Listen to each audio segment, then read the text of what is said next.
Good evening and welcome to NTD News. I'm Stephanie Cox. Here are today's top stories. President Trump says the U.S. will manufacture enough virus vaccine doses for every American by April of next year, and that 100 million of them will be ready by the end of this year. The U.S. will give billions of dollars in aid to Puerto Rico.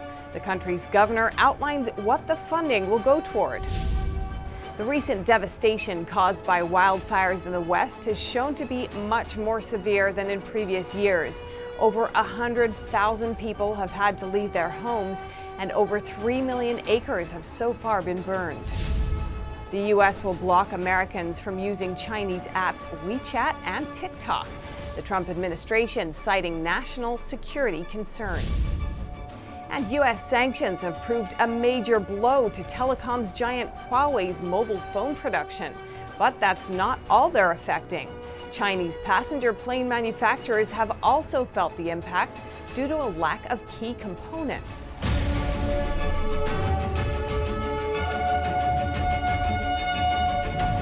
President Trump says the U.S. will manufacture enough COVID-19 vaccine doses for every American by April of next year.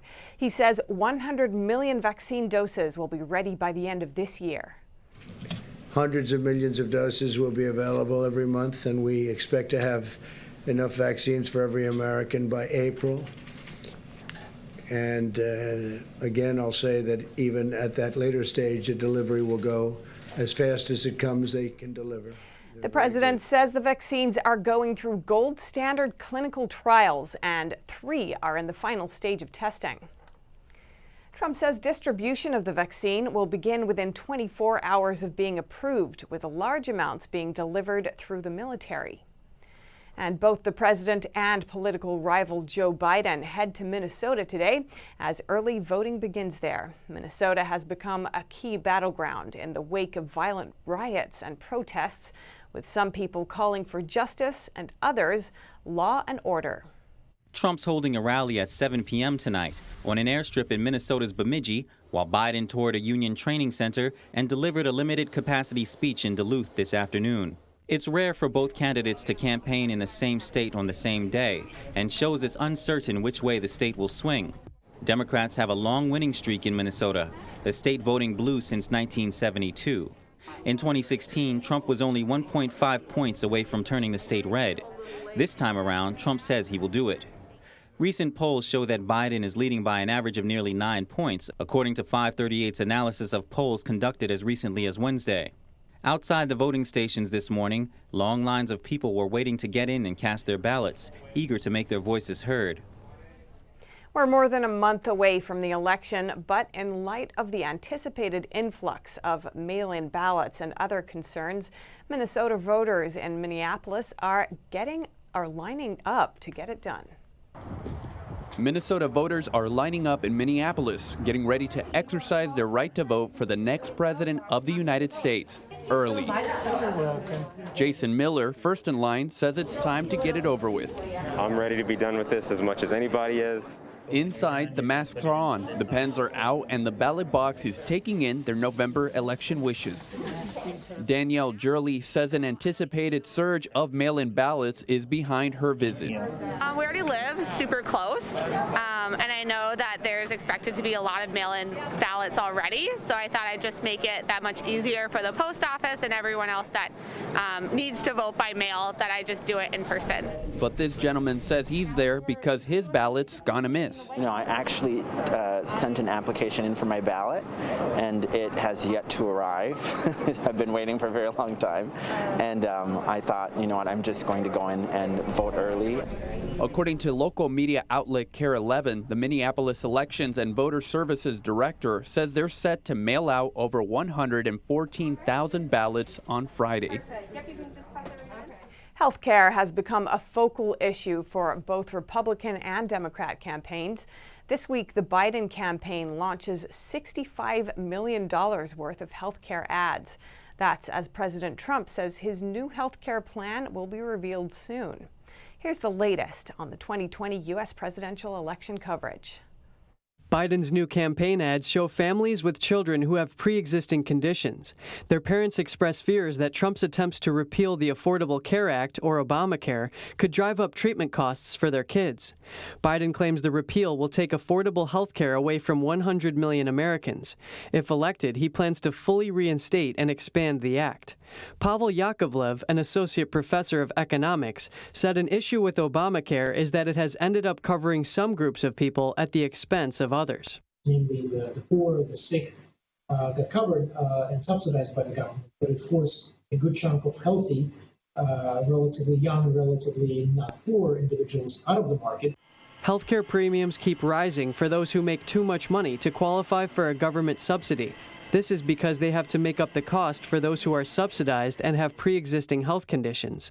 Once it gets too expensive for them, some give up their health care.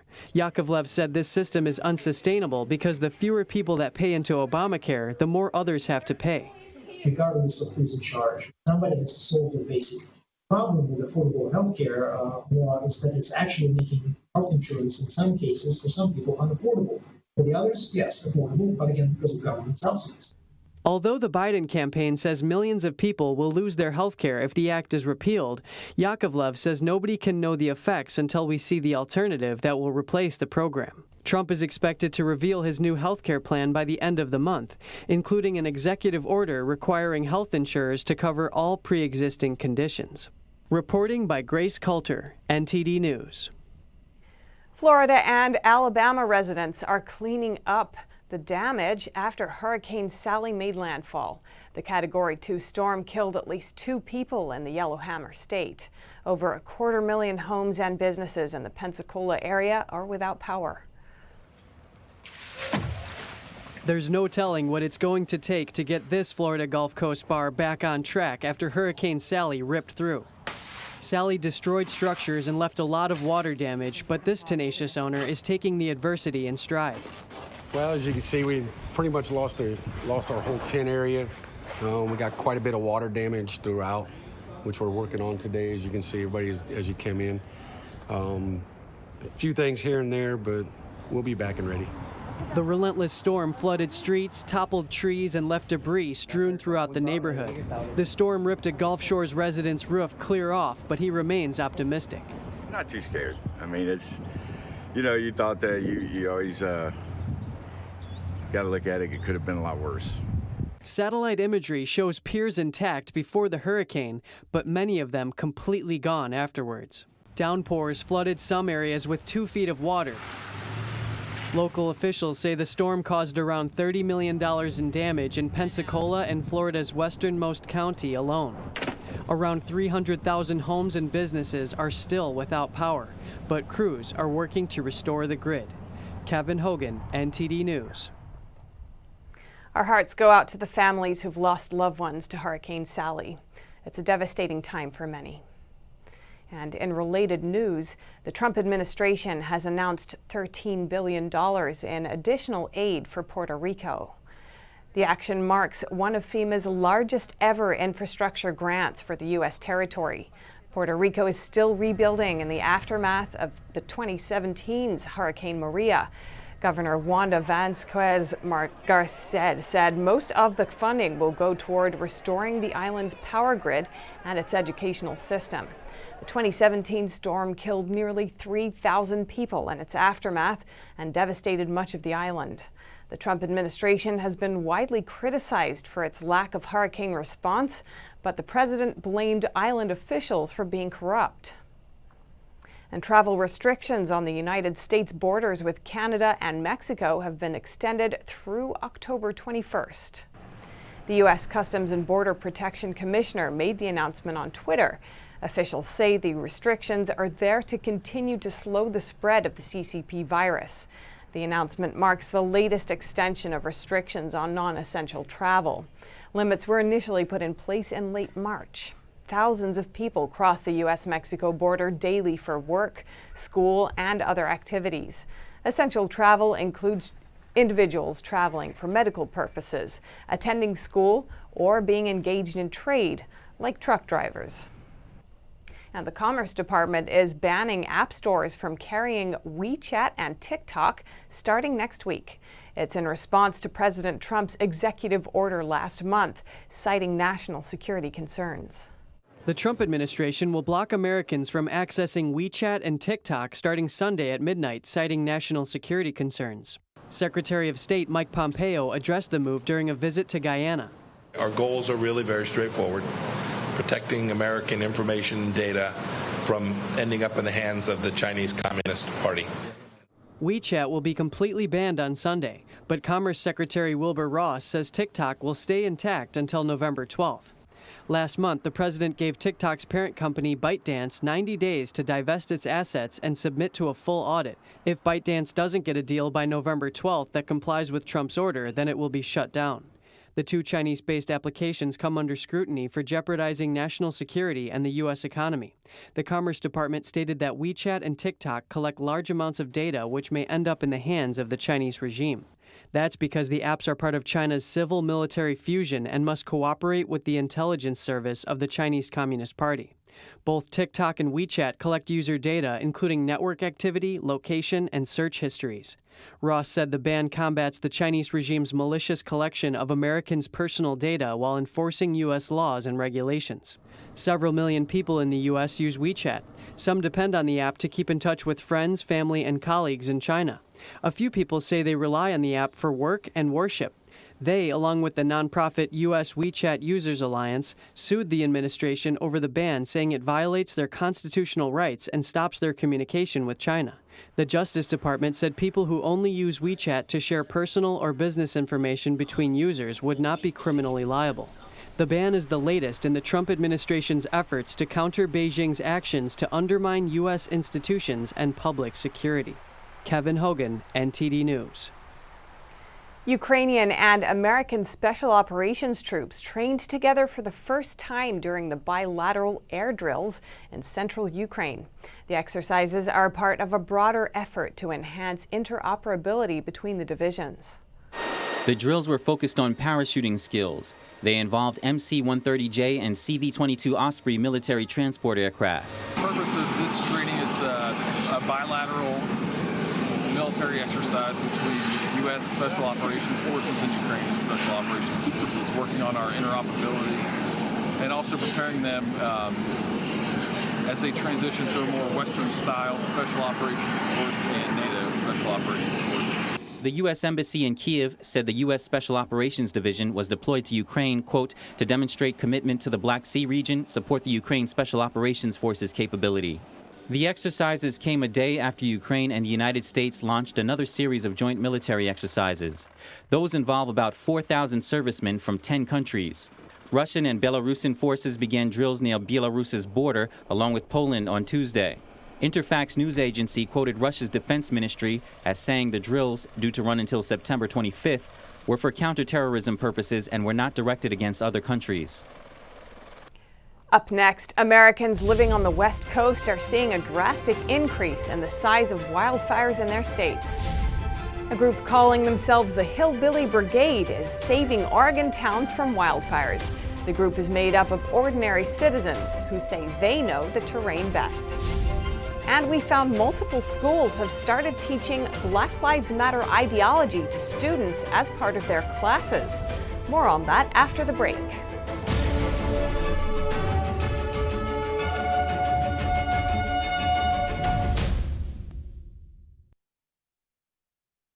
West Coast wildfires caused far more damage to the states than they did in previous years.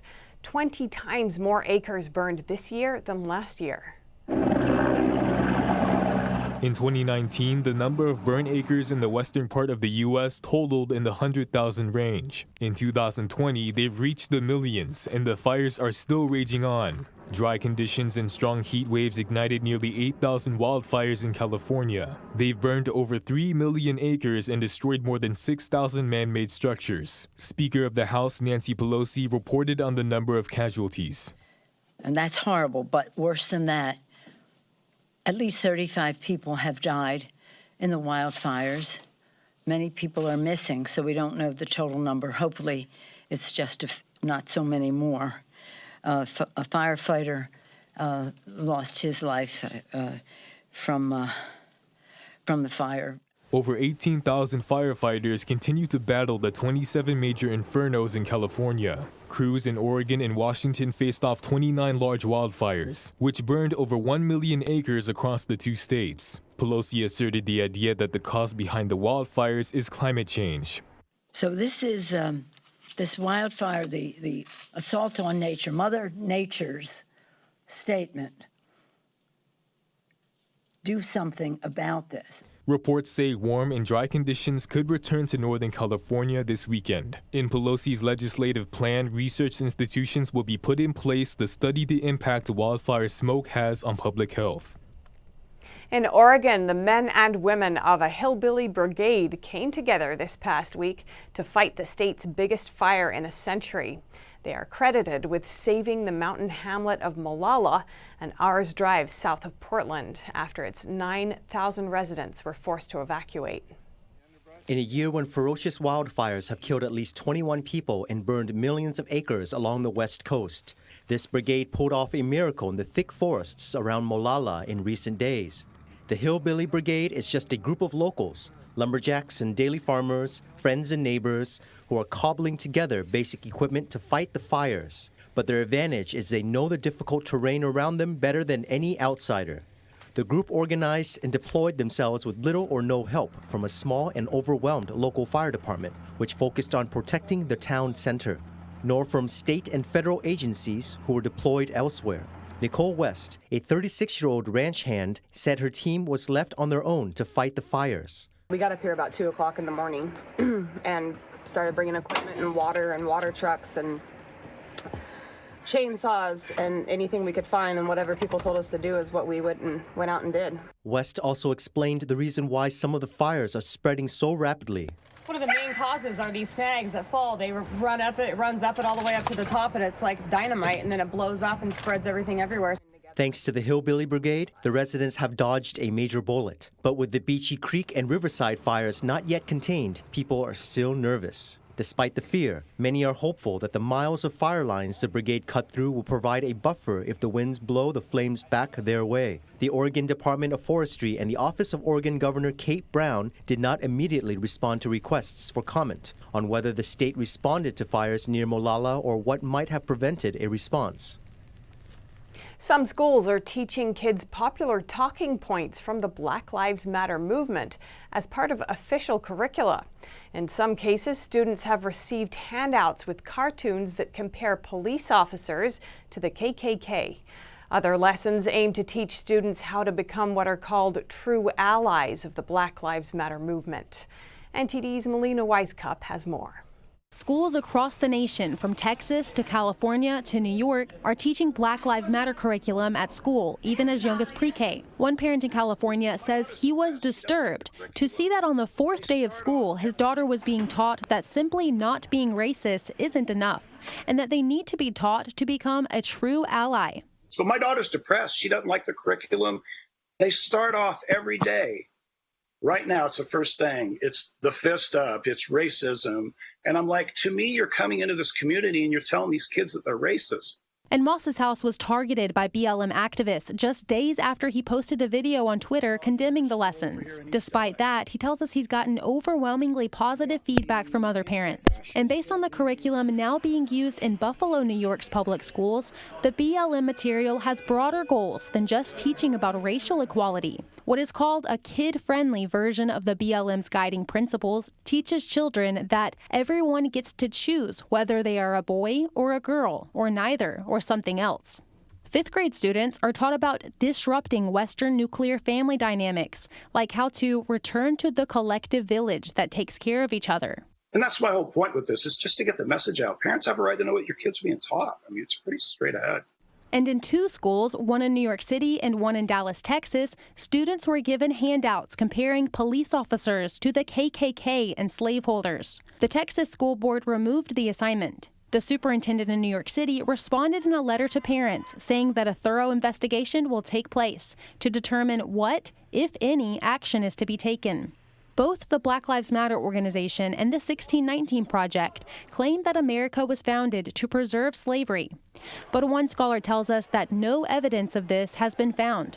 They were called on this before it happened, but it was published by their fact checker, a fairly liberal professor. They've been called out on this by professors since then. Not one American, so far as we can tell, fought the revolution to defend slavery. On Thursday, Trump announced he will sign an executive order that puts patriotic education into schools and removes curriculums such as the 1619 Project and more of what he calls ideological poison. Reporting by Melina Weiskup, NTD News. Other reports we found show that people who are not in lockstep with the Black Lives Matter narrative are being silenced. One middle school teacher is being investigated for criticizing BLM in class. And in Iowa, a girls' volleyball team's fundraising efforts were banned because their poster said, "Back the Blue." And coming up, more U.S. firms are pulling out of China. Industries range from ride-hailing to fast food to foreign currency exchange. And China's Huawei isn't the only Chinese company suffering under U.S. sanctions. The country's passenger plane manufacturers have also been hit hard due to a lack of key components. More on that after the break.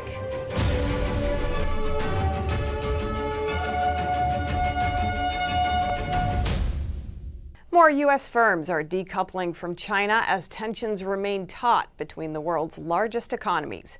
Industries range from ride-hailing to fast food to foreign currency exchange. NTD's Tiffany Meyer brings us more.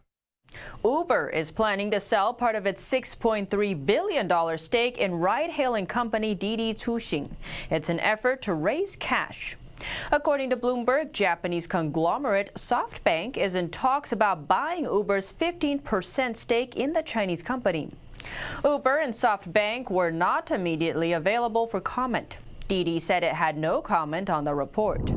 Tab Food Investments is also weighing whether to sell its China business. According to Bloomberg, it has a value of more than $1.2 billion. Tab Food Investments is the largest global franchise of Restaurant Brands International Incorporated. Based in Turkey, it holds 50% stake in Burger King's Chinese operations and runs more than 1,200 Burger King outlets in more than 150 Chinese cities. Sources with knowledge about the matter say a sale would kick off as soon as next month. Likewise, U.S. foreign exchange broker Oanda recently issued a notice to its customers in China, saying it will close all trading accounts belonging to Chinese customers on October 30th. Chinese financial expert Xi Ling told Radio Free Asia that the withdrawal of foreign capital is due to problems in the Chinese market. He added that China is strongly promoting household consumption, accelerating the withdrawal of foreign capital. Oanda is a leading company in the currency data and foreign exchange trading field. Last week, it announced it would permanently close its foreign exchange forum. The forum had been temporarily suspended for weeks before that. As early as mid-June of last year, Oanda issued a notice to suspend the acceptance of new customers in China. Existing customers would not be affected. Oanda explained that it needed to adjust its business in the country.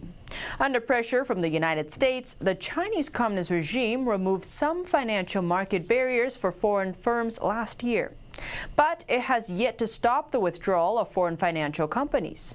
Sun Dali, a financial scholar at China's Hebei University, says the Chinese Communist Party's increased control of currencies has led to the withdrawal of foreign-funded companies. He added that China's economic vitality is gone. And it's not just the Senate that's trying to curb China in the lower house. Speaker Nancy Pelosi says they are considering 2 bills related to forced labor in China's Xinjiang region. If we refuse to speak out about human rights in China because of commercial interest, then we lose all moral authority to speak about human rights any place in the world. One of the bills will restrict imports of goods from the region. The other will look at the supply chains of U.S. companies to ensure no sourcing of forced labor-made products. Pelosi also mentioned that it is critical to confront the Chinese regime when it commits injustices, and that she has been doing so for 30 years. China's domestic passenger plane manufacturing project is experiencing significant delay. Experts say U.S. sanctions are likely to be the reason. As Huawei is running out of chips, the C919, referred to as the domestic big plane in the Chinese Communist Party propaganda, is also facing challenges in development and delivery. It's alleged to be made in China and is expected to compete with the Airbus A320 and Boeing 737.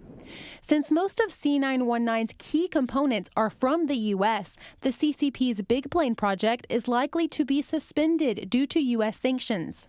Beijing made the C919 an integral part of its Made in China 2025 initiative. Since 2008, the CCP's state-owned aircraft manufacturer, Comac, has been developing the plane largely in secret. Its first aircraft was scheduled to be produced in late 2015, but the first test flight did not take place until May 2017, and only 6 aircraft have been built for test flights so far. China Eastern Airlines will be the first customer of the C919, and a delivery date was officially announced as set for 2021. According to radio network Voice of America, or VOA, the founder of aviation industry analyst firm Indu Analytics said that the C919 relies heavily on the Western supply chain. He said delays in delivery are inevitable as the pandemic continues. CCP officials claim that the C919 has achieved a nearly 60% localization rate and will strive to reach 100%. However, VOA quoted the senior advisor from CSIS, Scott Kennedy, that the C919 is only nominally a domestic aircraft because all the components that make it fly come from the supply chain in the West, especially the U.S. For example, its engine is from CFM International, a joint venture between General Electric of the United States and Safran of France.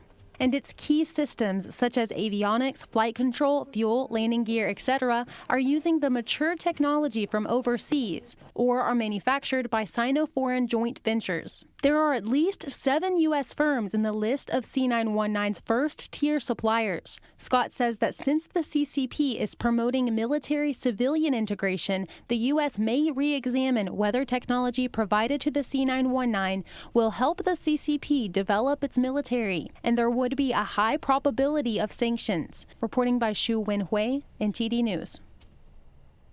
Up next, American farmers will get another $13 billion in aid. It's part of the government's efforts to prop up the industry. And New York City offices are opening and workers are returning.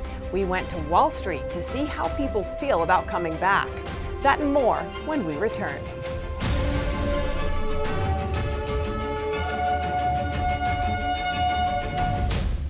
President Trump announced a new aid program for farmers Thursday night during a campaign rally in Wisconsin. The program will pay up to $14 billion to producers of meat, dairy, grain, and vegetables. President Trump announced a new round of pandemic assistance to farmers at a campaign rally in Wisconsin. At around $13 billion, the aid will go to an important sector in a crucial battleground state weeks before the election. I'm running for the re-election, and a very important re-election, to bring jobs and factories back, and that's a continuation because I don't know if you know it, the single greatest year Wisconsin has ever had was last year. Wisconsin is known for its milk and cheese industries, which were hard hit during the pandemic. The new aid program taps into the $14 billion that Congress agreed to prepay under the CARES Act.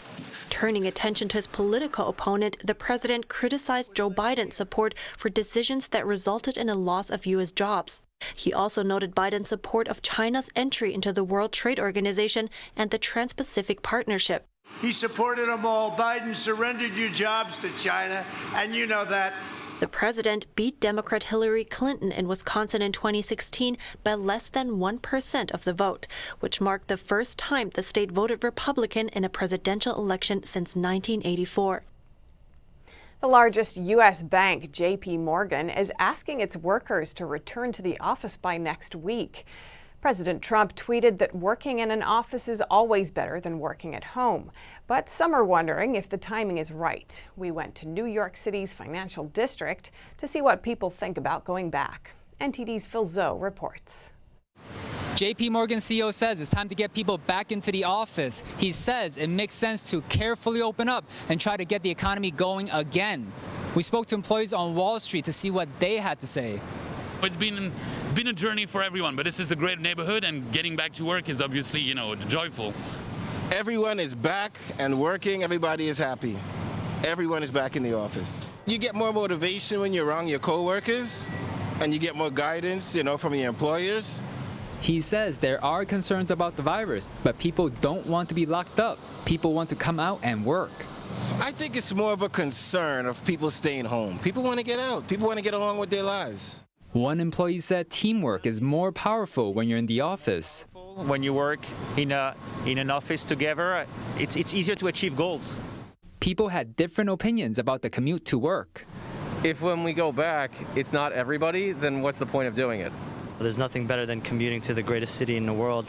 One person says she's been back in the office for over a month and she's seeing positive signs. Definitely, I feel more productive, and the change of environment too. She says she prefers to work in the office instead of at home. Once you leave the office, you leave the work behind you. As opposed to if you're working from home, it's inevitable that both will have to merge or combine at some point, and that's not always healthy. 90% of our company's employees have already returned. Some said they had health problems while working at home. Back pain from laying around the house, sitting in the house, have to go to the doctor. Back pain. Being at home, my back started to hurt a little bit from sitting on the couch all day. In the end, most people seem happy about coming back to work. But eventually, yeah, I would want to be back in the office where it's a little bit more creative and everyone works together. I certainly have missed them through this period of time, and it's nice to see everyone again. Now everything's opening up more. We can both agree the coffee's better at work. Yes. Phil Zhou, NTD News, New York. A new government report says the pandemic has a moderate to large negative impact on over 3/4 of the nation's small businesses. The hardest hit, restaurants and hospitality. The U.S. Census Bureau released its most recent Small Business Pulse survey report on Thursday. Based on data collected last week, the survey shows that nearly 31% of small businesses nationwide reported a large negative impact from the CCP virus. Small businesses in the accommodations and food services sector were the hardest hit. Nearly 65% said they suffered a major blow. It follows a grim report from the New York State Restaurant Association. It found that over 63% of restaurants in New York State said they're likely or somewhat likely to shut down by the end of the year. Small businesses that rely on walk-in traffic face grim prospects, but those that have adapted to take advantage of the surge in online purchasing have fared better. Adobe analyzed 1 trillion visits to retail sites. It found that the pandemic drove $107 billion in additional online spending from March until May. Buy online, pick up in-store shopping also continued to surge. It grew 59% month-over-month in August and 259% year-over-year. Up next, UK's Prime Minister says a second wave of the virus is coming. The government hasn't ruled out a second lockdown and could impose a short period of tighter restrictions. And some innovative young men in France are turning fish skins, a kitchen waste, into unrecognizable leather with striking patterns. More on these after the break.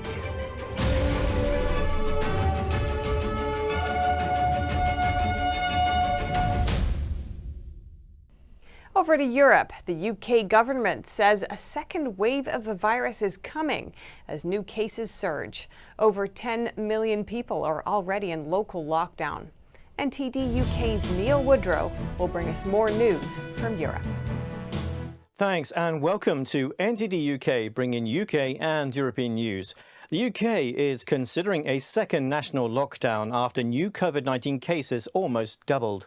In England, it's estimated that nearly 60,000 people were infected with COVID-19 last week, equating to about 6,000 new cases each day, up from 3,200 cases per day in the previous week. Health Secretary Matt Hancock says people need to follow the rules. But a national lockdown is the last line of defence. It is, as we saw in the spring, it is the thing that we can do to keep people safe if that's needed. So we're watching vigilantly. Over 10 million people in the United Kingdom are already in local lockdown. I think it's a farce because on one hand you've got people who can go on holidays, you've got people who can go into gyms, you've got people who can go into restaurants and pubs up till 10 o'clock at night, but you can't have your own family to your house. It's reported the government is considering new England-wide measures, which could include shutting down hospitality businesses for a few weeks. Russian and Belarusian forces are holding joint military drills near Belarus's border with Poland. Russian and Belarusian special forces performed a hostage rescue exercise as part of the Slavic Brotherhood joint military drills. Belarusian President Alexander Lukashenko is seeking help from Russia following mass protests after the August 9th elections. Ukraine is warning Russia not to interfere. We warn the Russian Federation against taking steps that may lead to undermining political sovereignty of Belarus and thus destabilizing the wider region.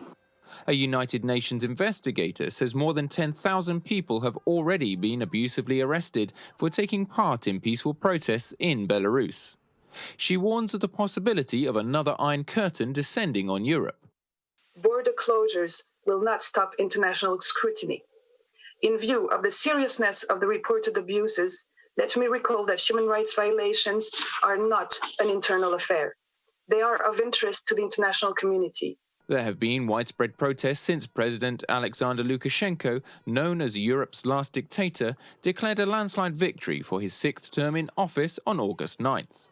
A Milan judge seizes $2.7 million from pharmaceutical multinational Novartis as part of a fraud investigation.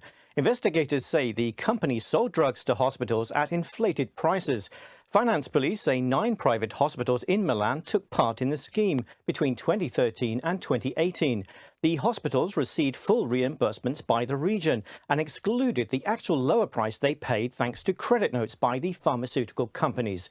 Novartis called the accusations groundless, saying they were unaware of the financial arrangements between the hospitals and the regional government.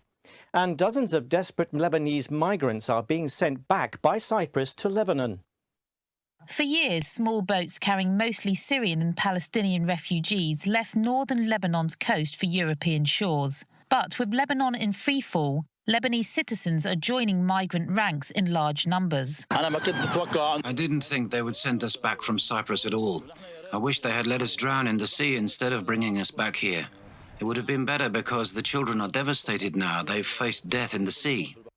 As the closest EU member state to the Middle East, Cyprus is seeing a gradual rise of undocumented migrants and refugees in the past 2 years. Cypriot authorities say about 230 Lebanese and Syrians were sent back in early September. Lebanon is not at war and economic hardship is not recognised as grounds for asylum. A free runner from Ukraine sets a new record doing a tunnel flip across 2 moving trucks. Last year, Alexander Titorenko faced a long recovery after misjudging the jump in his first attempt, but he says damaging his knee made him more determined. The trucks are travelling at approximately 16 miles per hour with a gap of 13 feet between them. He sets off to make his 16.5 feet record-breaking tunnel flip across. He makes it, and his effort was ratified as a record in the Book of Records of Ukraine.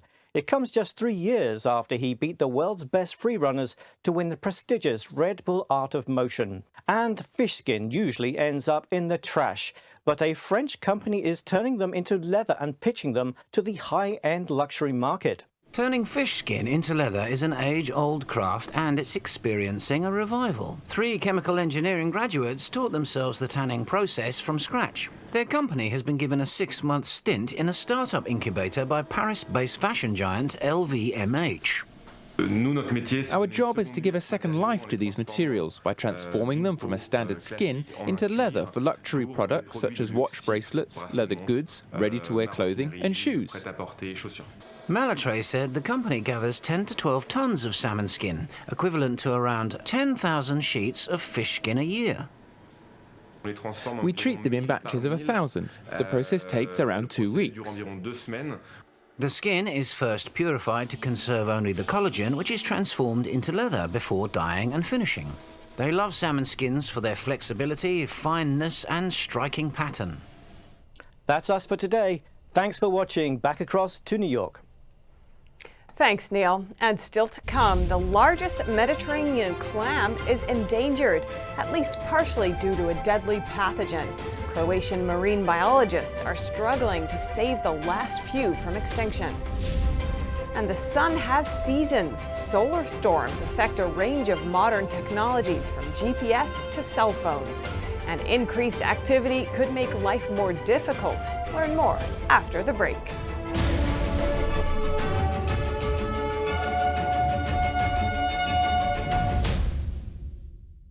In Croatia, marine biologists are struggling to save the largest Mediterranean clam from extinction. They say a deadly parasite is most likely the cause of the dangerous drop in numbers. The endangered clam is known as the noble pen shell, or Pinna nobilis. It plays an important ecological role by filtering seawater and allowing other organisms to flourish. Its shell can grow up to 4 feet wide. The first signs of a pathogen targeting the clams came 4 years ago off the coast of Spain. It spread across the Mediterranean Sea, and by the spring of 2020, the whole Croatian coast was affected. Mortality is extremely high, and it has been proven that in localities where the causative agent of the disease appears, it can cause 100% death or extinction of Pinna nobilis. A year ago, an aquarium in the northern Adriatic city of Pula collected some 300 seemingly healthy specimens and put them in pools. To save the Pinna nobilis, we took from the Adriatic those we thought were healthy, and under our controlled conditions, we are trying to make them spawn. The idea was to feed and raise the offspring of the collected shells until they are mature enough to reproduce. But of 300 specimens, fewer than 30 remain alive. What we know is that the presence of the parasite organism, which is considered to be the main cause of death, was recorded in most of the dead individuals. The pathogen becomes inactive if the temperature of the seawater falls below 56 degrees Fahrenheit. But at that level, the clams are also unable to spawn. The sun may appear as a constant in our sky, but the closest star is more volatile than we realize. The peak of the next sunspot cycle is on its way, potentially affecting airline flights, communication satellites, and electrical transmissions. After a quiet few years, our sun is once again ramping up with activity. Elsaid Talat from the National Oceanic and Atmospheric Administration explained the seasons of the sun. Since we started looking at the sun thousands of years ago, we've noticed that there's been spots on the sun. And when we started measuring these and cataloging these with telescopes, we've noticed that there's a cycle in these spots. We rely heavily on electronics from GPS systems to cell phones, making it even more important to monitor the sun and its radiation. Weather in space doesn't directly impact humans on the ground, but it can affect the sensitive electronics on our satellites, as well as our power grids and communications and navigation systems. And our personal technologies can be affected by increased solar activity. These can cause, for instance, HF communication blackouts, radio blackouts that can affect our emergency responders as well as our airline communications. Talat says a coordinated response to these events is necessary. Radiation can be dangerous for our astronauts too, especially those working outside the International Space Station and for future explorers to the moon. And that's all for today's news. Thanks for tuning in. I'm Stephanie Cox.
The U.S. is set to ban TikTok and Wechat this Sunday, and if other Chinese-based apps raise the same national security concerns, they will face the same fate.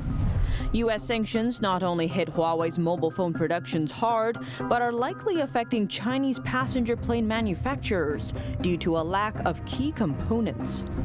A Chinese pro-democracy poet and his wife were arrested. Their 4 young children are under house arrest with their grandma. Nobody is allowed to visit them. The father of a Chinese American was denied entry to the U.S., possibly due to his membership of the Chinese Communist Party. And concern is rising that China could start using hybrid warfare. We sat down with the host of Crossroads, Joshua Phillip, to learn more about those risks. Tune in at 9:30 p.m. Eastern Time and tomorrow at 5:30 p.m. Eastern Time to watch the full China in Focus.